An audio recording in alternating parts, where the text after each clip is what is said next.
사도행전 이제 43번째인데요. 거의 끝내가는데 제가 지난번 말씀드렸잖아요. 28장 끝나고는 29장도 계속 할 거고 30장 계속 할 거고 계속해서 이제 할 거예요. 네. 자, 오늘은 그 28장의 제일 마지막 장의 1절에서부터 10절까지 말씀인데요. 이 말씀은 그 바울이 그 멜리데 섬이라는 섬에 이제 도착하는 장면과 그 섬에서 이런 어떤 일들을 기록한 말씀이에요. 이 28장 1절에서 10절까지 말씀인데 지난 시간에 우리 공부했듯이 바울이 그 태풍을 맞아 가지고 배가 이제 파손됐잖아요. 그래서 이분들이 배가 거의 파손되고 사람들이 실신하고 그 전에 이제 이분들이 바울과 같이 소위 그 성만찬을 했다는 거 기억나세요? 네, 성만찬 이제 떡을 나누면서 이제 끝내고 이제 이렇게 그 다음에 이제 보니까 배가 거의 파손되고 배가 어느 그 어디 그에 이렇게 묻혀가지고 보니까 바다 깊이가 약 한 20-30m 정도 되는 데까지 온 거예요. 아침에 일어나 보니까 이분들이 그래서 저쪽에 보니까 조그마한 섬이 하나 보이는 거예요. 그래서 이분들이 어떡할까 하는데 이제 군인들이 뭐라고 그러냐면 이 죄수들을 다 죽여버립시다 그러는 거예요. 27장에서 나오는 이야기예요. 42절에 저 사람들이 바다가 저 섬이 보이니까 이 죄수들이 분명 헤엄쳐가지고 도망갈 걸로 생각한 거예요. 그래서 도망가기 전에 다 죽여버리자. 그래서 이 군인들이 자기네 사령관인 백부장에게 보고를 하는 거예요. 백부장님, 이 사람들 다 죽여버립시다. 그러니까 이제 백부장이 뭐라고 그러냐면 죽이면 안 돼. 왜 죽이면 안 된다 그랬을까요? 여기에 보면 주님의 그 뜻이 숨겨져 있어요. 첫째는 바울도 죄수예요. 그렇죠? 그 바울도 거기에 같이 죽을 수도 있지만 바울은 도망가질 않았겠지만 바울도 죄수니까 죽이면 안 된다는 게 나오고요. 두 번째는 뭐냐면 하나님은 그 죄수들을 복음화시키는 일을 지금 해야 되거든요. 그 죄수들이 복음화가 되거든요. 왜냐하면 그 배에 276명이 탔지 않습니까? 그 276명을 하나님이 특별히 고르셔가지고 그 배에 태운 사람들이거든요. 그래서 이 사람들은 배 안에서 이제 바울에게 개종을 받고 또 나중에 이제 멜리데 섬까지 가가지고 이제 성경 공부를 또 열심히 할 사람들. 그래서 이분들이 이렇게 준비가 되면 이제 로마에 도착해서 로마 제국을 복음화하는 하나님이 특별히 준비된 사람들로 저는 보고 있어요. 그렇기 때문에 이 죄수들까지도 죽이면 안 되는 거예요. 하나님의 숨겨놓은 계획이 그 속에 숨겨져 있었어요. 그러니까 주님께서는 백부장에게 이런 마음을 주는 거예요.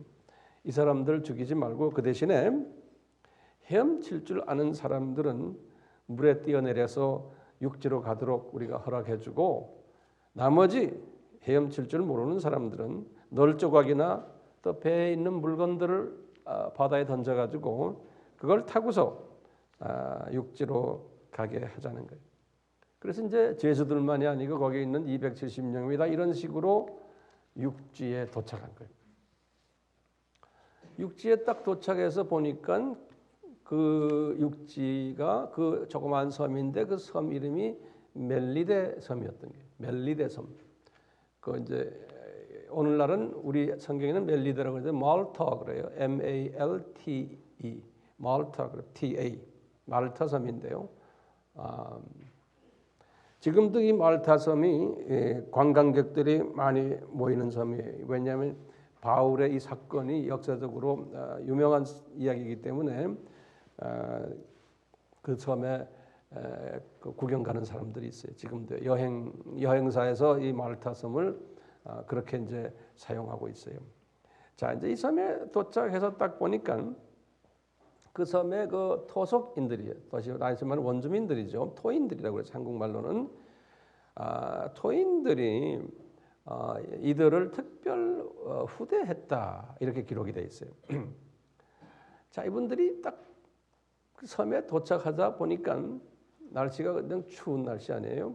그 당시만 해도 이게 우리 같으면 10월, 11월 가까이 되는 이럴 때이기 때문에 무슨 절이라 했지? 7절기 중에서 네?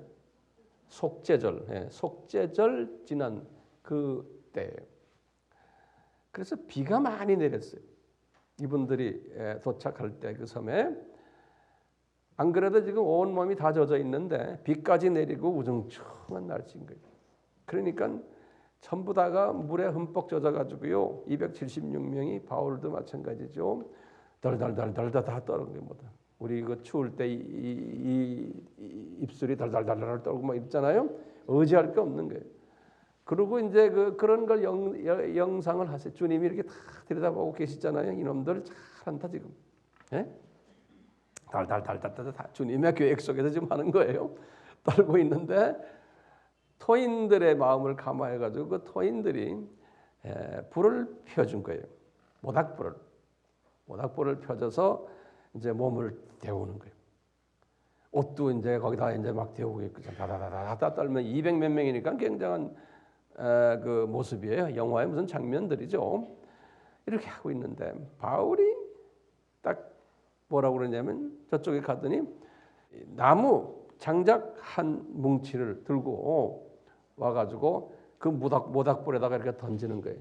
불을 좀 더 태우려고 바울이 딱 던져서 이제 모닥불이 이제 툭툭툭 타는데 갑자기 그 모닥불에서 독사뱀이 나타난 거예요. 그 안에 숨겨져 있다가 독사뱀이 얼마나 놀랬겠어요. 불 속에 들어 있었으니까 이놈이 튀어나오면서 바울의 손을 딱 문 거예요. 그래서 바울의 손에 독사뱀이 물렸는데 이놈의 독사가 바울의 뱀에서 떨어지지 않고 달랑달랑달랑 이렇게 매달려 있는 거예요. 사절에 보면 그랬어요. 그러니까 바울이 지금 독사뱀에 물려가지고 이렇게 매달려 있는 거예요. 네. 그러니까요, 거기에 그 민족 하나의 그 전통이요. 이 뱀은 한번 물리면 그 사람은 가는데 어떤 때 이 뱀이 나타나냐면 살인자거나 또는 죄를 많이 지은 사람에게 나타나가지고 탁 문다는 거예요. 그래가지고 그 자리에서 즉살한다. 그 사람이 이게 그 섬에서 믿고 있는 하나의 그 토속 믿음이에요. 그러니까 이 사람들이 바울을 딱 보더니 특히 이 마을의 그 높은 사람 저놈의 자식 저놈 나쁜 놈이구나. 살인자고 저놈이 큰 죄를 지은 놈이구나. 이렇게 바울을 생각하고는 바울을 그렇게 무시하는 눈으로 딱 보고 있는 거예요. 그런데 바울이 그 순간에 이 독사를 탁탁 털어버리는 거예요. 그러니까 이 독사가 뚝 떨어졌어. 뚝 떨어져서 아마 불 속에 빠져서 죽었을 거예요. 독사가요. 그리고는 바울이 죽어야 되는데 죽지 않고는 상처도 없는 거예요. 바울의 손에. 이 사람들의 생각은 성경에 보면 그래서 6절에 엎드려서 당장 죽을 줄로 생각했는데 바울이 죽지 않고는 아무 이상이 없는 거예요. 그러니까 이 사람들이 놀라가지고요. 저 사람이 진짜 신이구나 그러는 거예요. 영어로는 God이라고 그랬어요. 저 사람 나쁜 사람이 아니고 신이구나 이렇게까지 이제 믿게 된 거예요. 자, 이건 특별한 그 기적이죠. 그렇죠? 네. 나는 이 말씀을 딱 보면서 예수님이 마가복음에 하신 말씀이 딱 생각나더라고요. 마가복음 16장 17절에서 18절에 이런 말씀 있죠? 믿는 자들에게는 이런 표적이 따르리니 곧 저희가 내 이름으로 귀신을 쫓아내며 새 방언을 말하며 그 다음에 이제 18절에 그랬어요. 뱀을 집으며 그랬거든요. 뱀을 집으며 무슨 독을 마실지라도 해를 받지 아니하며 병든 사람에게 선한 전적 나으리라. 이 말씀을 문자적으로 그대로 믿는 사람은요, 진짜 뱀을 가서 만지고 이 기독교 역사에 보면 이 말씀을 그대로 믿는 사람들이 독약을 막 먹은 사람들도 있어요. 그래서 다 죽은 사람들이 있어요. 믿음 가지고요. 믿음 가지고 했는데 문자적으로는 그랬는데 바울은 진짜 문자적으로 뱀을 집었는데 뱀에 물려서 죽질 않은 거예요. 그러니까 보면 성서에는요, 문자적으로도 이게 그대로 해석이 될 수 있는 거예요. 근데 이거는 특수한 사람에게만 문자적인 해석이고 대부분 사람들은 이건 영적인 해석으로 보는 거예요. 그러니까 문자적인 해석 플러스 영해가 이게 진짜 온전한 해석이에요. 그런데 문자적으로까지 가지를 못해요. 웬만한 사람은. 바울은 갔는데 우리가 영해를 본다면 어떻게 해석이 돼요? 뱀을 집으며 하면 뱀은 뭐예요? 사탄이죠. 예? 그러니까 사탄의 세력을 마음대로 컨트롤하며 이렇게 이제 우리가 믿는 사람은 이런 표적이 일어나니 귀신 쫓아내고 방언 말하고 이거 다 영적인 의미 아닙니까? 또 귀신도 실제로도 쫓아내니까요. 이제 믿는 사람들은요. 근데 이 뱀을 집으며 하는 것은 사탄의 세력을 휘잡으며 이런 소리죠. 근데 무슨 독을 마실지라도 이것은 영적으로는 그런 거예요. 사탄의 가르침들이에요. 독소들이에요. 예? 어떤 사탄의 가르침들, 어떤 종교의 가르침들, 어떤 비성서적인 가르침들도 이 믿는 사람들에게는 그 사람들에게 이게 해가 되지 않는다는 거예요. 주님이 보호해주고 프로텍션 해준다고 이렇게 보면 되는 거예요. 그래서 이거 문자적인 해석과 영적인 해석과 이 바울의 경우에는 이게 두 해석이 다 그대로 다 적용이 됐던 걸 우리가 볼 수가 있어요. 자, 이런 사건이 있은 후에 이제 바울이 본의 아니게 이제 가시대 신이 된 거예요. 예? 그러니까 바울이 이제 그 벨리데 섬에 얼마나 계셨냐면 그 그룹들이 약 3개월 있었다고 그랬어요. 그 11절에 보면요. 그러니까 적은 기간이 아니에요. 이제 우리 이 전체 계산해 보면요. 가이사라에서 배를 타고 로마까지 가는데 약 한 6개월 걸렸다고 보는 거예요. 일반적으로요. 신학자들도 그렇게 다 보고 있는데 6개월 중에 3개월을 어디에 있었다고요? 멜리데 섬에 있었던 거예요. 3개월을. 멜리데 섬은 우리 지도를 내가 안 그렸지만 이태리의 남쪽에 우리 같으면 제주도 같이 이렇게 이태리 반도의 밑에 제주도처럼 있는 그런 조그마한 섬이에요. 그리스 밑에 제주도처럼 있는 게 무슨 섬인지 아세요? 그레데 섬이에요. 그리스 밑에 우리 제주도 같은 섬이 그레데 섬이고 요 멜리데 섬은 이태리의 밑에 제주도 같이 있는 게 여기 무슨 섬이요? 여기 멜리데 섬. 이렇게 기억을 해두세요. 네. 이렇게 이제 바울이 이제는 신처럼 대접을 받고 있는데 갑자기 무슨 일이 있었냐면 그 섬에 제일 높은 추장이요. 네. 그 이름이 딱 나와요. 7절에 보면 보블리오라는 추장 이름이 나와요. 7절에 이 사람이 굉장히 이제는 바울과 이제 276명에게 아주 친절히 대해주면서 자기 부동산 땅 일부를 이렇게 내놓으면서 거기다가 아마 움막을 이렇게 지어줬던 모양. 그래가지고 270명이니까 숫자가 많잖아요. 잠자리를 제공하고 뭐 음식도 제공하고 이제 그러고 있었던 거예요. 그러면서 바울은 뭐 했겠어요? 그분들 앉혀놓고 할 일 없이 가만히 앉아 있었겠어요? 바울 성격에? 아니죠. 이분들은 이미 광풍을 만나가지고 이제 복음을 접한 사람들이에요. 276명이. 그냥 귀에만 있으면 어떻게 했겠어요? 이분들이 이제 모아놓고 이제는 말씀을 가르치는 건데 말씀을 가르치기 전에 이미 뱀에 한번 물려가지고 뱀을 통해서 바울의 영권을 보여준 거예요. 예수님의 살아계신 예수님을 보여주고 그러니까 이분들이 지금 마음이 바울이 말만 하면 착착착 받아들이게 다 만들어 놓은 거예요. 벌써 분위기를. 그러니까 바울이 이 사람들 모아놓고 이제 예수님의 정체성을 열심히 가르쳤을 거예요. 왜 이 사람들에게 이렇게 가르칠 수 있는 기회를 줬을까요? 성령님은 이거 276명을 로마 제국 복음화에 쓰시려고. 이 276명을. 그래서 하나님이 특별 훈련 기간을 마련한 거예요. 그래서 더 마음 문을 활짝 열게 하기 위해서 뱀 사건을 딱 보여준 거예요.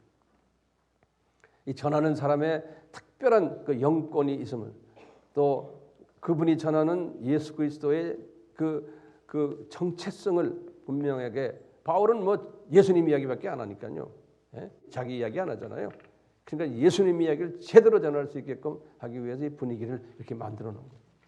그런데 또 분위기를 하나 만드는 사건이 지금 이 추장 버블리오의 아버지가 아주 열병과 이질이 걸렸어요.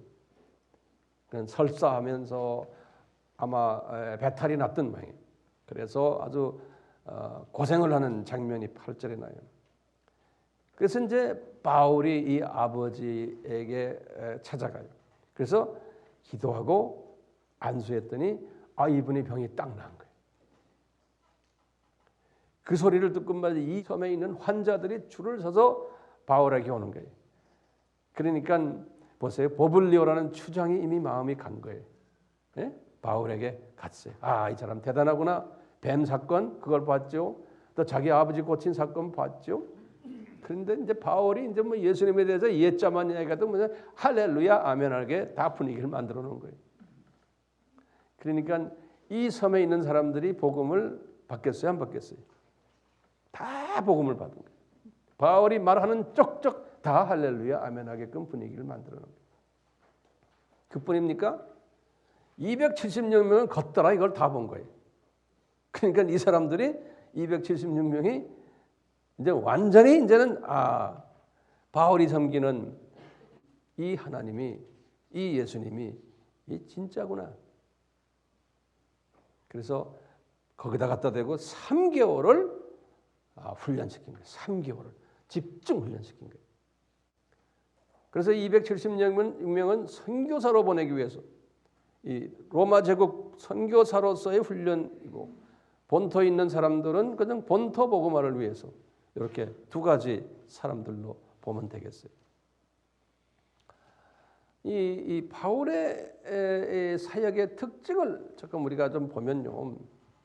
이분은 1차 여행 때도 이렇게 보시면 2차 여행, 3차 여행, 그다음에 예루살렘 쪽에서 가이사에 지금 이 배 타는 이 모든 바울의 사역을 우리가 공부했잖아요. 이 사람이 이분의 그 사역의 특징을 보면 딱 두 가지 있어요. 크게 보면 하나는 뭐냐? 주 사역이 말씀 전하는 사역이에요.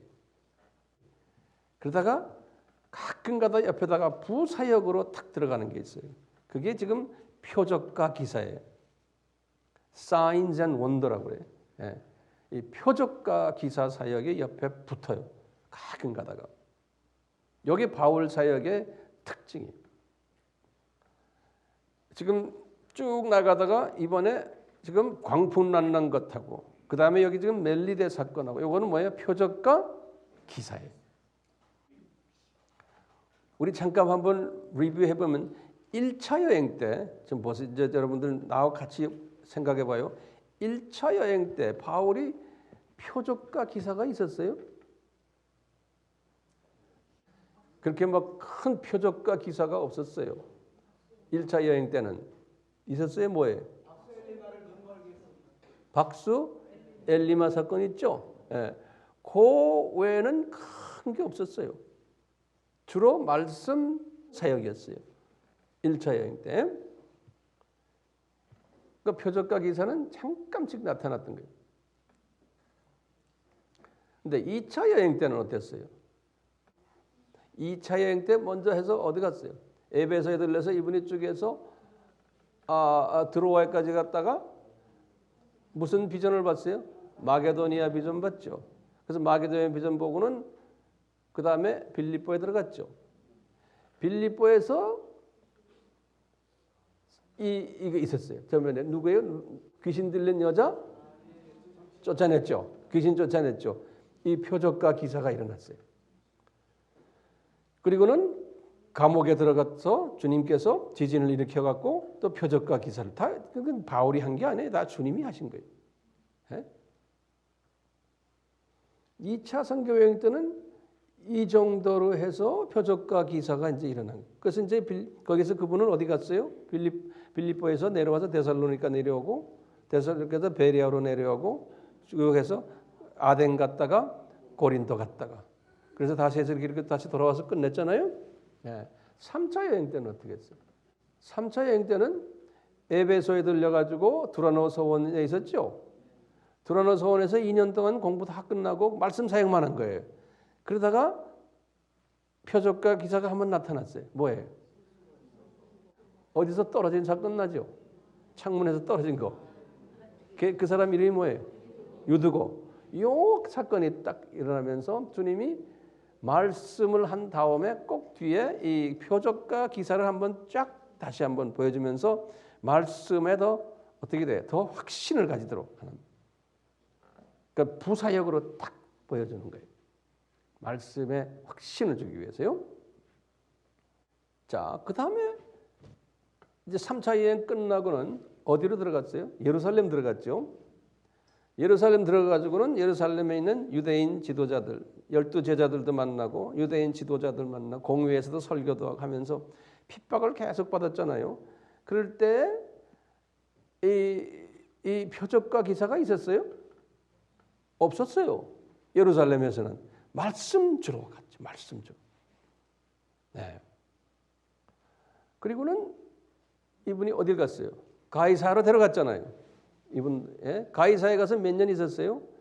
2년 있었어요. 2년 있으면서도 거기에서 주로 말씀이 갔었지 이런 표적과 기사가 따르질 않았어요. 가이사라에서도요. 자, 그러다가 이제 배를 타고 이제 270명의 배를 타고는 배를 타고 가다가 지금 이 표적과 기사가 일어났던 거예요. 말씀은 그 사람들에게는 전해야 뭐가 들어가지 않으니까요. 먼저 표적과 기사로 먼저 때려준 거예요. 그래서 광풍 사건을 주고 그 다음에 지금 멜리데에서 뱀 사건과 그 다음에 버블리오 아버지 고치는 사건 이걸 딱 주면서 그 다음에 이제 이 사람들이 마음이 쫙 열리면서 거기다 대고 이제 말씀을 집어넣은 거예요. 이런 그 스케줄들이 쫙 보여요. 그렇죠? 예수님도 보시면 똑같아요. 예수님도 3년 공생애 동안에 주 사역이 뭐였어요? 말씀 사역이었어요. 예수님도. 그리고는 때를 따라서 그 말씀을 더 보강시켜주기 위해서 예수님이 하신 말씀을 보강시키고 그분의 정체성을 가르쳐주기 위해서 부사역이 표적과 기사 사역을 했어요. 예수님이. 네. 그렇기 때문에 우리는요. 이 표적과 기사 사역이 주 사역이 되면 되겠어요? 안 돼요. 표적과 기사 사역이 비성서적이에요. 그렇다고 표적과 기사 사역을 무시하면 안 돼요. 예. 만약에요 표적과 기사 사역이 말씀 없이 이런 것이 일어나면 어떻게 돼요? 말씀 없이 이런 사역이 일어날 수 있어요. 그러면 나중에 보면 변질되면서 그 표적과 기사가 딴 놈이 도와줘서 하는 걸로 돼버린다고요. 그래서 예수님께서도 예언하셨어요. 마태복음 7장 우리 21절에 보면 많은 거짓 선지자들이 자기 이름으로 예수님의 이름으로 기사를 일으키고 병도 고치고 귀신도 쫓아내고 이런 일을 한다는 거예요. 예? 근데 예수님이 나는 네가 누군지 모르겠다고 그랬잖아요. 다시 말하면 악령들도 이런 걸 하는 거예요. 그렇기 때문에 말씀을 하지 않으면서 말씀은 잠깐 그냥 액세서리로 하면서 이런 거를 막 하는 일을 하면은 언젠가는 꼭 변질이 된다는 거예요. 꼭 변질되고 마귀가 그것을 이용한다는 거예요. 그렇기 때문에 근데 사람들은 말씀보다도 이 표적과 기사를 더 좋아하거든요. 사람들은요. 그거를 탁 잡아가지고 이렇게 사탄이 역살한다는 거예요. 그래서 예컨대 이제 뭐 세계 어디나 다 있어요. 은사 집회 한다 그러면 막 모이는 거예요. 예? 그래서 막 병 고치고 막 해서 할렐루야하고 아멘하고 그냥 이것만 전문으로 하다 보면은 그게 변질이 돼 버린다. 은사 집회 또는 예언만 전문, 예언 집회, 예언 사역, 이런 것들은 필요하지만 이것을 전문으로 하다 보면 자기도 모르게 변질돼 버립니다. 또 사람들은 또 그것만 찾아다니니까요. 그래서 예수님도 너희들 표적만 따라다니지 말라는 거예요.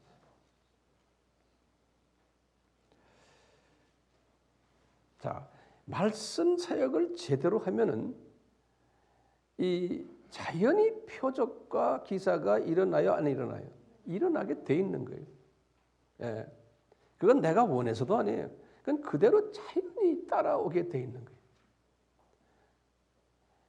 우리가 이제 말씀에 충만해지면은 첫째 우리가 귀신 쫓아내며 하는 거예요. 귀신 쫓아낸다는 말은 우리 그냥 가서 뭐 안수해서 뭐 귀신 쫓아내는 이런 귀신은 이건 별거 아니에요. 진짜 무서운 귀신이 뭔지 아세요? 귀신이 우리 속에 있는 우리 기독교인들도 귀신 잔뜩 들어 있어요. 뭐냐? 이 예수님에 대한 정체성에 희미하게 되어 있는 사람들, 이 다시 귀신에 잡혀서 그래요. 말씀에 희미한 거예요. 혼돈하고 있고, 말씀도 혼돈해 있고, 희미해 있고, 정돈이 안 돼 있고, 그냥 예수님이 누구란 건 알지만 하나님의 말씀이 정돈이 안 된 건 다 뭐예요? 이건 귀신이 잡혀서 그런 거예요. 악령이 그렇게 만들어 놓은 거예요. 그러니까 귀신을 쫓아낸다는 건 뭐예요? 말씀 가지고 말씀이 정돈돼서 딱 내 눈이 뜨이지는 거예요. 이 말은 뭡니까? 귀신이 쫓겨 나갔다는 소리. 그러니까 말씀 사역이 귀신 쫓아내는 사역과 연계되어 있는 거예요. 그러니까 예수님도 바울도 여기에 집중한 거예요. 그러면 웬만한 귀신들은 쫓겨나는 거예요. 말씀을 깨달으면요, 이놈들이 쫓겨나가면서 나의 삶의 우선순위가 변하게 되는 거예요. 이 귀신이 쫓겨나가면요, 이 삶의 변화가 온다는 건 딴 게 아니에요. 삶의 가치 기준이 변해버리는 거예요. 우선순위가 변해버리는 거예요. 내가 좋아하던 것이 이제는 말씀과 비교해서 주님을 섬기는 것이 더 좋아지고 이 세상 것을 내가 놓게 되는 거예요. 이건 그냥 따라오는 거예요. 누가 하라고 그래서 되는 게 아니에요. 이런 경험 하세요? 아멘? 예. 이 귀신이 쫓겨나서 그러는 거예요. 예. 귀신 쫓겨나는. 그러니까 이런 사람들은 귀신이 들어있는 혼돈된 사람들에게 한마디만 말씀을 전하면 그분이 탁탁 깨닫고 깨닫는 게 뭐예요? 귀신이 그 사람 속에 있는 귀신이 쫓겨나는 거예요. 그냥 능력을 우리가 받은 건 능력. 이게 표적과 기사예요. 예.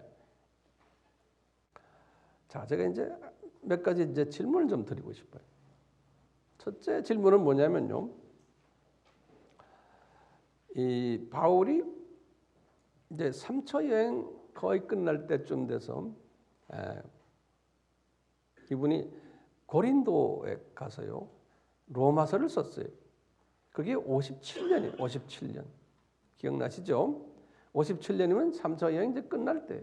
그래서 이제 이 사람이 고린도에 딱 있었을 때 이분은 주님께서 옛날에 그분에게 너는 이제는 곧 로마로 간다 그랬잖아요. 그러니까 고린도까지 왔으니까 이제 배만 타고 조금 그 해협만 건너면 로마예요. 근데 왜 바울이 그런 마음을 로마 가고 싶은 마음이 항상 있었는데 하나님이 바울이 로마를 못 가도록 자꾸 환경을 바꿨다고 그랬어요. 우리 지난 시간에 봤잖아요. 로마서 1장에 보면 나오거든요. 그렇게 로마를 가고 싶은데 주님이 안 보내줬어요. 그래서 이제 이분이 그 자리에서 왜 로마를 안 가고 이분 마음도 이제 그런 거예요. 안 가고 왜 이렇게 해서 예루살렘까지 가게 됐냐. 그 먼 길을 다시. 그것도 비행기 타고 가는 것도 아니고 그 험난한 육로와 해로를 따라서. 예루살렘 가서 어려움 당할 것까지도 어느 정도 깨달은 거예요. 이 사람이 알았어요. 그런데도 왜 거길 갔나? 그래서 가이사야에 내려가지고 예루살렘 나가 도착하기 전에 분명히 그랬잖아요. 아가보가 말하기를 너 거기 가면 혼난다. 많이 알면서 예루살렘에 이분이 왜 갔을까요? 이것은 이분 속에 들어있는 성령님이 예루살렘에 가도록 경영했다 그랬어요. 나중에 성서에 보면요. 이 성령님이 육의 생각으로는 안 가고 그대로 로마로 가버리면 되는데 이 속에 있는 성령님이 너는 예루살렘에 가야 된다는, 그건 이제 단편적으로 보면 헌금 가졌으니까 헌금 가지고 가기 위해서, 헌금 그분이 안 가져가면 어때요? 딴 사람 줘도 되잖아요. 근데 그거보다 더한 이유가 성령님이 그분에게 있었던 거예요. 그래서 예루살렘에 이분이 가야 됐었어요. 가가지고 살인 위협도 받고 여러 번 어려움을 당하면서 이분이 죄인 취급받아가지고 예루살렘에서 로마 군인들의 호의를 받으면서 가이사야까지 가게 된 거예요. 그걸 바울이 알았어요? 몰랐어요. 바울은 큰 그림은 알았어요. 내가 예루살렘까지 가야 된다는 걸. 거기 가서 뭐에 돈 주는 건 알았지만 헌금 12제자들 그 다음에는 뭐 해야 될지 거기서 일어나는 일들을 바울이 구체적으로 알았어요? 몰랐어요. 그냥 가야 된다는 것만 안 거예요. 갔더니 그때 이런 일들이 일어났던 거예요. 탁탁. 그러더니 자기도 모르게 가이사라까지 간 거예요. 그분이 가이사라까지 갈 생각도 안 한 거예요. 그것도 무료로 군인들의 호의를 받으면서 말이죠. 가이사라에 가서 그분 생각에는 나 여기 왔으니 이제 빨리 로마로 가야 될 텐데 이런 생각을 했겠지만 가이사라에 이 사람이 2년 있을 걸 생각이나 했어요? 안 했어요. 그러면서 거기에서 로마 군인 고위 장교들, 정부 유명한 분들, 뭐 로마와 관계되는 사람들 거기서 다 만나면서 총독들과 교제하면서 그 가족들과 교제하면서 이분이 2년을 헤롯궁 안에서 복음을 전할 줄이야 누가 알았어요?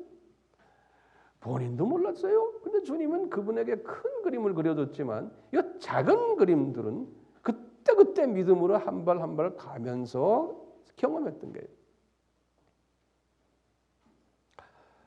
그러면서 2년을 보냈어요. 2년 보냈더니 아그리파 왕이 결정한 거예요. 이 사람 배 태워서 이제 로마로 보내라. 그러니까 자기도 또 공고배 타고 말이죠. 배를 탔어요. 자 가다가 그 276명 거기 있는 분들이 다 자기의 영적인 밥인 줄을 누가 알았어요? 바울 생각에 자기는 지금 죄수인데. 그런데 그냥 광풍이 그냥 일어나면서 그 안에서 이제 이분이 복음을 전하는 일을 하게 되고 거기에 이 사람들이 알고 보니까 그때 복음 전하는 대상이라는 걸 깨달은 거예요. 그럴 때마다 이분이 그러잖아요. 너 지금 이 큰 그림 속에 있는데 이 큰 그림 안에서 이 작은 그림들 네가 그때 지금 보면서 가는데 너 지금 넘어질 것 같으니까 그때 뭐라 했어요? 예수님이 광풍 만났을 때 딱 나타나서 뭐라 그랬어요? 너 걱정하지 말아라. 너와 이 사람들 다 안전하게 될 것이다. 너는 로마로 꼭 가야 된다. 걱정하지 마. 딱 그때마다 어려울 때마다 와서 예수님이 나타나서 이제 위로를 주는 거예요. 그리고 소망을 주고 네가 가는 것이 이게 헛된 길이 아니라는 것을 그때 보여주죠. 그러다가 예수님이 또 싹 없어졌어요. 또 그냥 어려움이 오는 거예요. 그러다 그냥 이분들이 나중엔 어쩔 줄 몰라. 바울도 어쩔 줄 모르는 거죠. 그러면서 어쩔 줄 모르다가 지금 멜리데 섬까지 온 거예요. 바울도 그 앞을 모르는 거예요. 그러다가 그냥 바울이 말이죠. 그냥 자기도 생각 안 하는데 갑자기 내가 장작불 좀 옮기다 그냥 손에 뱀한테 물려가지고 이 사람도 또 엄청난 고생을 하는 거예요. 이게 또 뭐야? 그 말이죠. 그 뒤에 숨어 있는 주님의 뜻을 바울도 모르는 거예요. 그러다 보니까 이 사건 때문에 바울이 신이라는 이 소리도 듣게 되고 자기도 모르게 지금 유명 인사가 되어버린 거예요. 그 안에서 자기도 모르게 이 사람들 내가 복음화 시켜야겠구나. 276명 지금 빨리 갔으면 좋겠는데 멜리데에서 로마로 말이죠. 며칠 있었어요? 3개월이나 있게 하면서 바울이 거기에서 주님의 뜻을 전한 거예요. 자, 주님께서는 이런 과정 속에서요, 우리에게도 똑같이 그러세요. 우리에게 바울에게 주셨던 큰 그림처럼 최소한 저에게 그래요. 바울에게 큰 그림을 줬어요. 큰 그림이 뭐예요? 다시 한번 확인합시다. 이분이 로마까지 가는 거예요. 그래서 이제 로마에서 어떻게 할지 모르지만 이분에게 소원을 주는 게 로마 제국 복음화예요. 그래서 나중에 우리 로마서 15장 28절에 보면 스페인까지 내가 가야 된다는 그 큰 그림을 받은 거예요. 주 57년에. 그러니까 바울은 이 스페인까지 가야 되는 그 비전을, 큰 그림을 받았어요. 이 큰 그림을 받았는데 그 다음엔 그때마다 큰 그림을 받았지만 구체적으로 그 속에 들어 있는 작은 그림들은 몰랐어요. 저도 그래요. 황 목사, 너 죽기 전까지 아시아 복음화, 중동 복음화, 아프리카 복음화라는 네가 하는 일은 뭐냐? 이 하나님의 종들이 쪼가리로 이렇게 모자익처럼 퍼즐처럼 이렇게 돼 있는 거를 네가 가서 그분들에게 이 퍼즐을 다 맞춰줘라. 퍼즐을 맞춰줘라. 그래서 저는 그 사역을 가지고서 지금 뛰고 있는 게 퍼즐 맞춰주는 거예요. 그래서 퍼즐을 그림을 그려주는 거예요. 이게 이렇다라는 거예요. 근데 퍼즐을 이렇게 쪼가리 해놓은 많은 사역자들이 있는 거예요. 그 사람들은 그분들의 잡이에요. 그게 퍼즐이 없으면은 제가 가서 아무리 할지도 하지 못해요.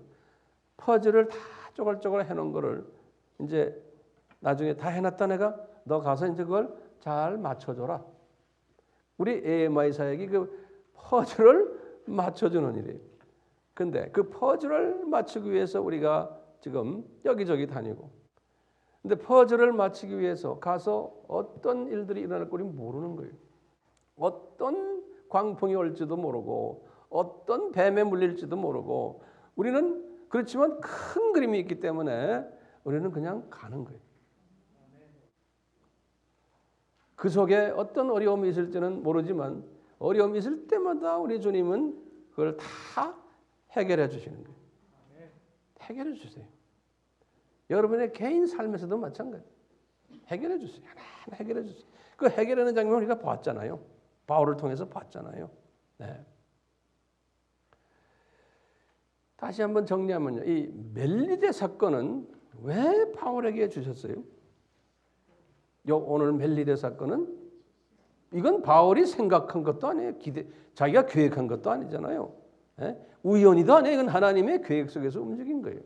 멜리데 사건은 광풍 만나게 한 사람들을 성만찬 시켜놓고 더 훈련이 필요하니까 멜리데에 내리게 해가지고 그 다음에 뱀에 물리는 사건으로 딱 보여주는 거예요. 그래서 바울이 저 사람 대단한 사람이구나, 하나님이구나 여기까지 보여주고 그 다음에 그 추장의 아버지까지 아프게 해가지고, 그러니까 아프게 그냥 다 주님의 계획 아닙니까? 그 아픈 것도요 거꾸로 생각하면요. 그래가지고 이 사람들을 3개월 동안 말씀 공부시키려고 그래가지고 공부해서 어떻게 되는 거예요? 로마 복음화의 일꾼들을 만들기 위해서 하나님께서 교육하신 거예요. 예? 바울이 해놓고 나중에 보면 그게 생각나는 거예요. 이래서 이렇게 하셨구나. 우리도 마찬가지예요. 뭣도 모르고 그냥 우리는 그냥 한 발 갔는데 그러고 나중에 보니까 주님이 이렇게 하셨구나. 그러니까 내 자랑하지 못하게 내가 계획해서 내가 했으면 나중에 가서 봐라 기도하니까 되잖아. 이거 우리가 했잖아. 이러면 교만해지는 겁니다. 그러니까 그냥 한 걸음 한 걸음 순종해간 보니까 이렇게 돼. 그러니까 이게 황영현 목사가 한 게 아니구나. 이건 예수님이 하셨구나. 이런 소리를 주님이 들으시려고 그러는 거예요. 예? 그러니까 이런 일을 할 때마다 황 목사님 이름은 없어져야 돼요. 예? 우리 에마 이름도 없어져야 돼. 이거 주님이 하셨구나. 우리가 거기에 그냥 쓰임 받는 것만 해도 엄청나게 감사하구나. 이런 생각을 가지게 합니다. 그런데요. 제가 하고 싶은 말이 지금부터 몇 마디 말하면 끝나는데 뭐냐? 바울은요. 요 큰 그림이에요. 로마 제국 복음화요. 요 큰 그림만 보고 한 게 아니에요. 우리는 그냥 선교하자. 세계 복음화 하자. 여기 또 황 목사도 마찬가지. 세계 복음화 합시다. 이거 합니다.